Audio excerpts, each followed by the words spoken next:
Boy, oh boy, do we have a lot to talk about, such as new tropical activity heading for Louisiana and some upcoming weather that might possibly make history. But before all this, I want to explain some stuff that happened last night. It was insane. And it's not the time change. That was not that cool. I was going to stay up for that, but then I didn't. But so you're probably like, why are we over here in the Oklahoma area? And I just want to talk about the weather. And I just want to figure out what is going to happen for these upcoming storms and the hurricane. Well, we first got to talk about what happened last night. So around, I would say from 12 to 4, counting the extra hour we had, the extra 1 o'clock in this area, there was multiple big destructive tornadoes. And the one that I'm going to mention is somewhere around here. If that's more, it's in this general area near Harish. Because the tornado was in this big tornado, went around this area from the radar to Harish. And I think it traveled directly through Moore. I'm not sure. If it did, then the Tinker Air Force Base also got hit. But I don't think it traveled like this, because if it did, then Norman and the radar would be hit, which the radar's still up. So a pretty destructive tornado, and some pictures of it, which I don't want to show because I don't want to be getting this video taken down by the owner of this pictures. But the pictures I've seen are heartbreaking, and I'm praying for everybody over in the downtown Oklahoma, Norman, Moore, Harish, and all these other areas. Like, I'm praying for everybody in this general area for now. And then by tomorrow, I'm going to be praying for everybody in this area, as it's going to be harsh. And let's expand it a little bit this way too.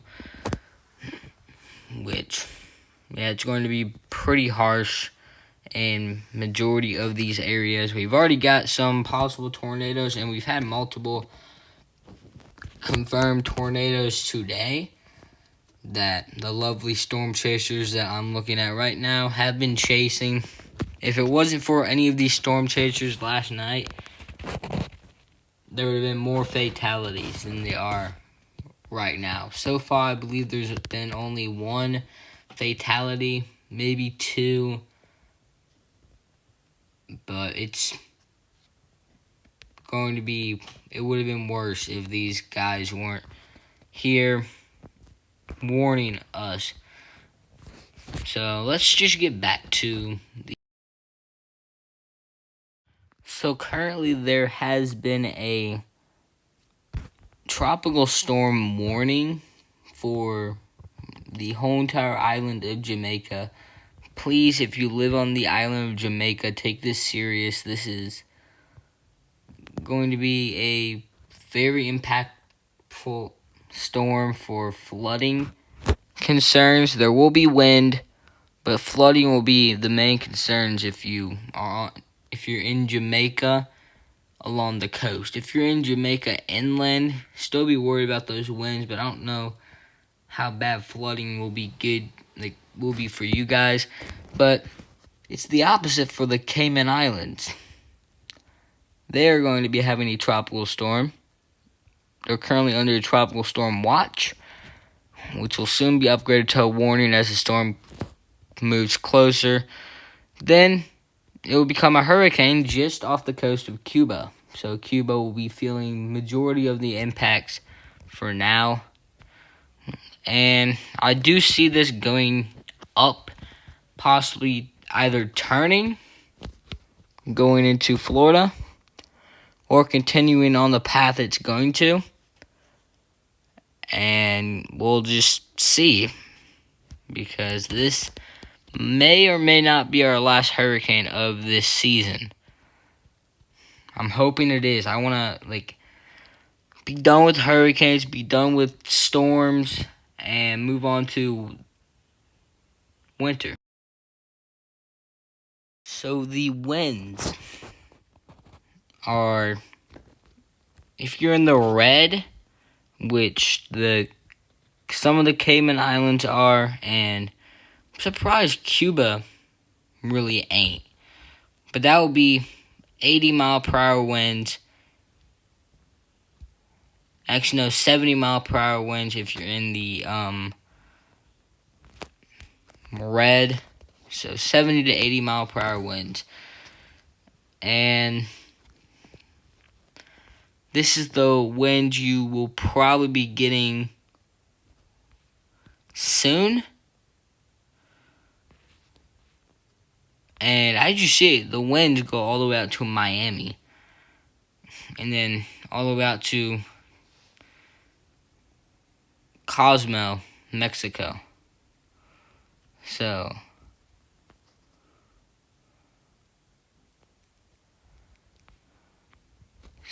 yeah, it's going to be a pretty impactful storm on.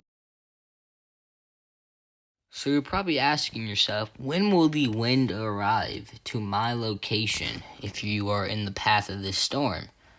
So the winds will first arrive in Jamaica tomorrow around 2 p.m.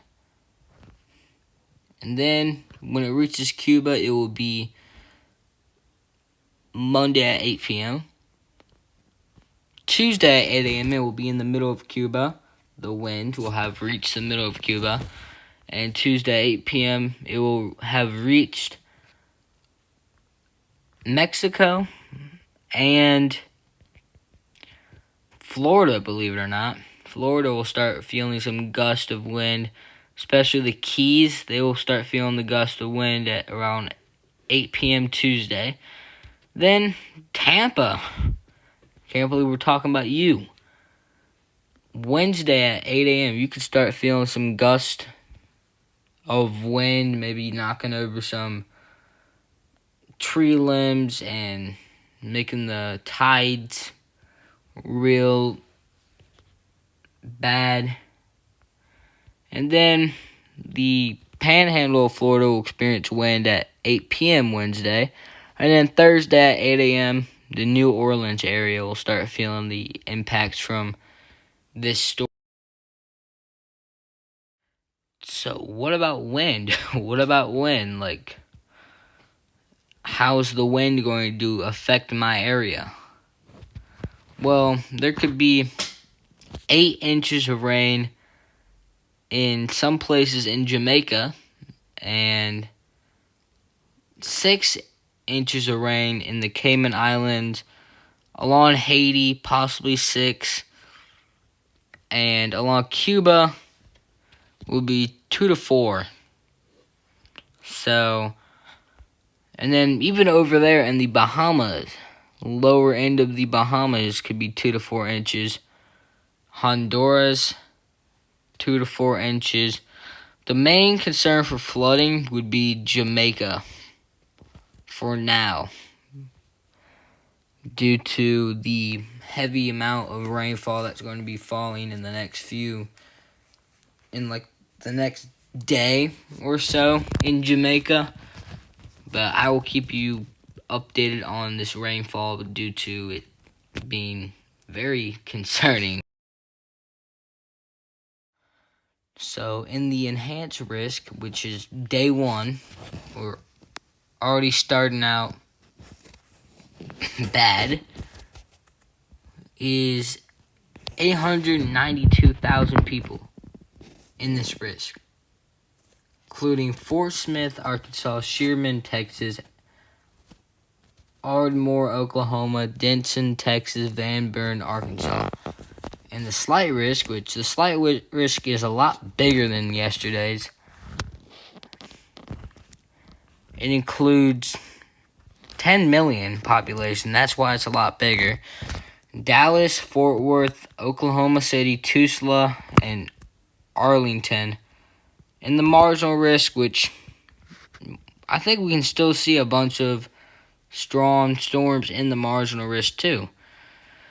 Shreveport, Springfield, Waco, Tyler, and San Angelio. You guys are in the marginal risk for day 1. And this also comes with a 2%, a 5%, and a 10% tornado risk. Which the 10% tornado risk right now, as I am filming this at 9:18, fell off a lot. So these tornadoes were insane, and it's pretty sad to have to say this due to, like, tornadoes are not fun to talk about. When you're a storm chaser or a meteorologist or just a random guy like me, tornadoes aren't that fun to talk about due to, like, it's dangerous. So if you're in Fort Smith, Arkansas, Sherman, Texas, Ardmore, Oklahoma, Denton, Texas, and Van Buren, Arkansas, beware. You are at a 10% risk for tornadoes. Oklahoma City, Tulsa, Plano, Carleton, and Albany. You guys are in 5%, and then 2%. Dallas, Fort Worth, Arlington, Garland, and Shreveport. You guys are in the 2%. So in the day 2 outlook, we have another enhanced risk, which this time it includes a more population, including the, sadly, but it has to be in it, Joplin, Missouri. So 2 million people are in this enhanced risk, which is a lot. If there's a lot of people in an enhanced risk, it's bad. Broken Arrow, Oklahoma, Fort Smith, Arkansas, Fayetteville, Arkansas, Springdale, Arkansas, and Joplin, Missouri. You guys are in the enhanced risk. Slight is 14 million. That is a lot of people. Dallas, Fort Worth, Oklahoma City, Tulsa, and Arlington. In the marginal risk, 17 million people. And I do not believe I'm saying this name. Houston. You are actually finally in another risk. It's been a while since I get to talk about Houston. Austin, Kansas, St. Louis, and Shreveport. And this also comes with a 10% severe tornado risk. So this will be one day that tomorrow I will be live because of this.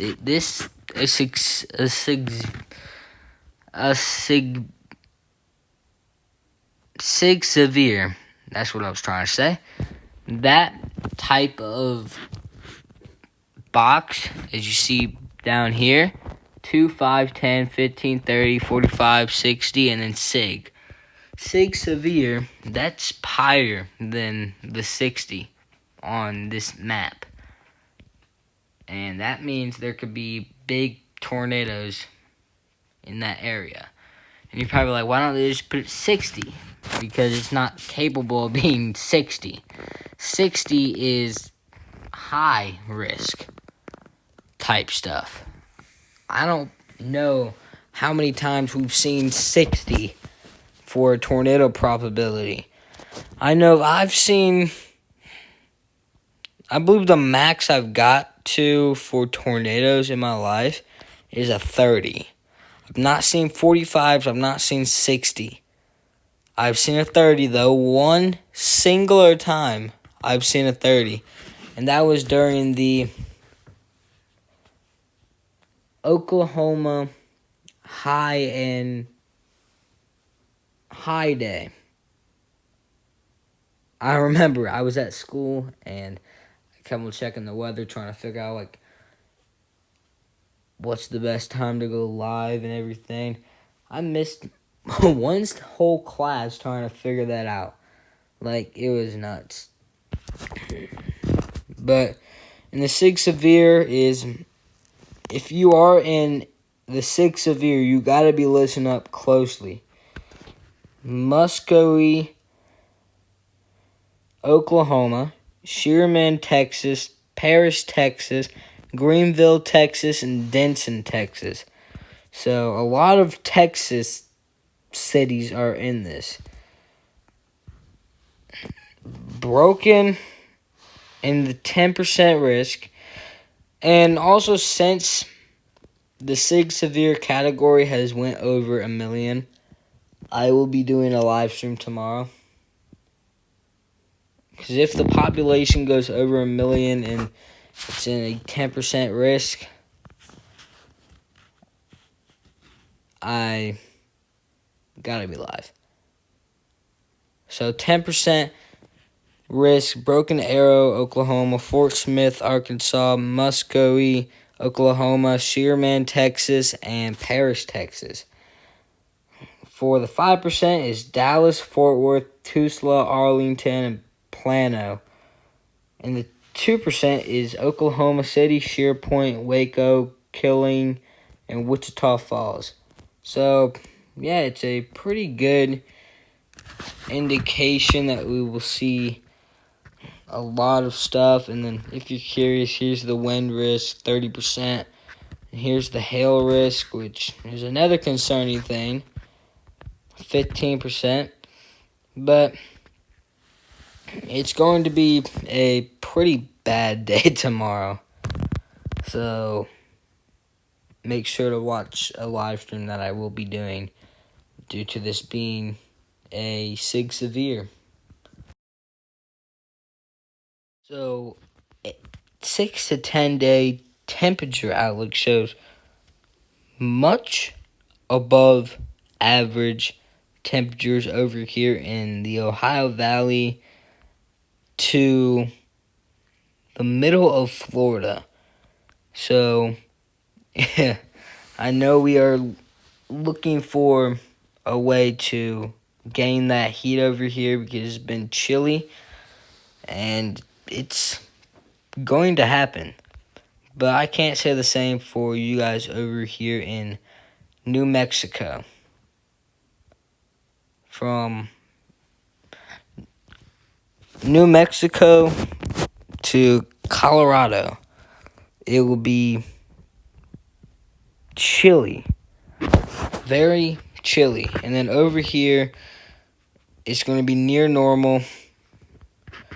And then, of course, in the middle, you're going to have storms. You have cold air dipping down, getting the warm air. So that results in the storms right in this area.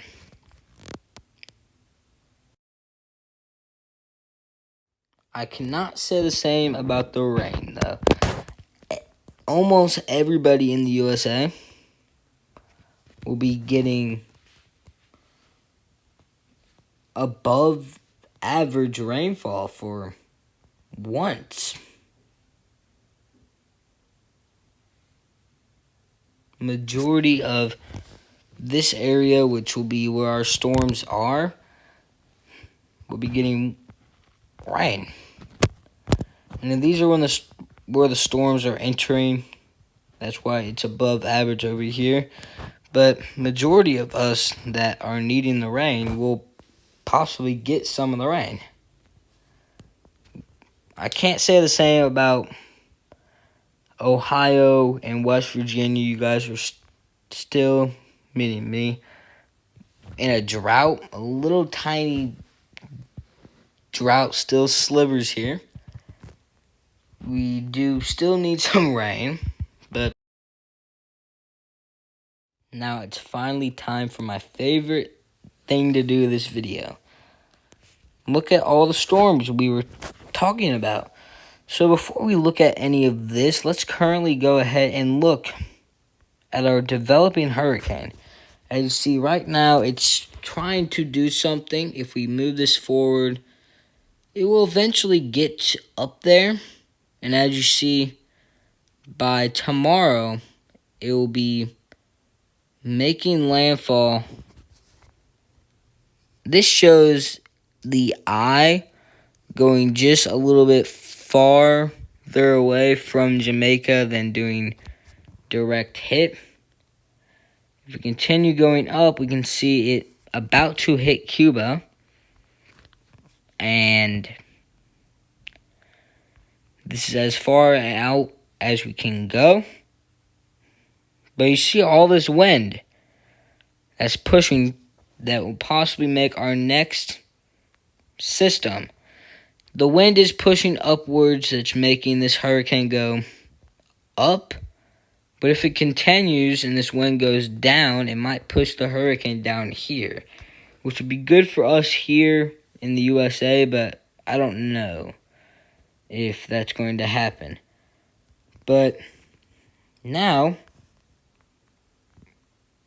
right now, as you can see, we got the storm slowly entering Arkansas and moving away from Oklahoma. And that's not going to be for long. Also, surprising enough, we got apparently rain over here.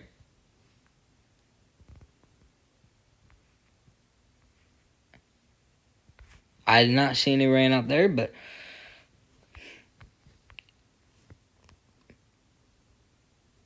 move this forward a little bit.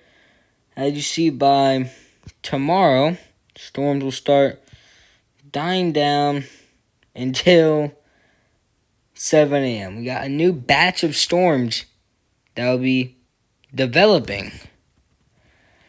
And this will be setting the stage for our next severe weather. By 1 p.m., it does not look like the storms are going to be that tough. It's going to be weak. No. 5 p.m., 8 p.m., we're going to have a big squall line. I believe the tornado threat will start here. The squall line will go from southern Texas all the way up to upper Michigan. And then the squall line will get bigger. Some people, meaning you, could get up to a couple inches of rain. So just beware for that rain that will be coming through. And then if we move this forward a little bit more, the storms will eventually go weak and bring some rain to Indiana, where Indiana's been needing the rain. And we'll have our possible next severe weather situation. But don't fear, more is coming. See, we got more severe weather. The dip is continuing, bringing heavy snowfall to Montana, Utah, Colorado, and that will soon push down to New Mexico and cause our next severe weather situation. And something else I wanted to look at is, what the heck is this? This is really scaring me. I don't think it's nothing. I think it's just big old wind. But as you see, this is a crazy situation we have here. And if you did enjoy this video, please leave a like and subscribe. I will be posting more videos soon. I have not been posting for some reason. I've just been busy. And yeah. And also another thing I want to show you guys is, let's go back to when this enters. As you see, it's entering from little gust of wind, and then it's carrying down. Like we can see when this storm system develops, it just pushes in and brings down, brings some heavy snowfall to there, and then goes all the way down, producing our next severe weather. Now you see this one's coming in, and then the one behind it, and then there's another one that's going to form back by Japan and do the same. But yeah, that is it. Hope you guys enjoyed the video. Please like and subscribe. If not, a spider is going to be crawling under your bed tonight. Okay.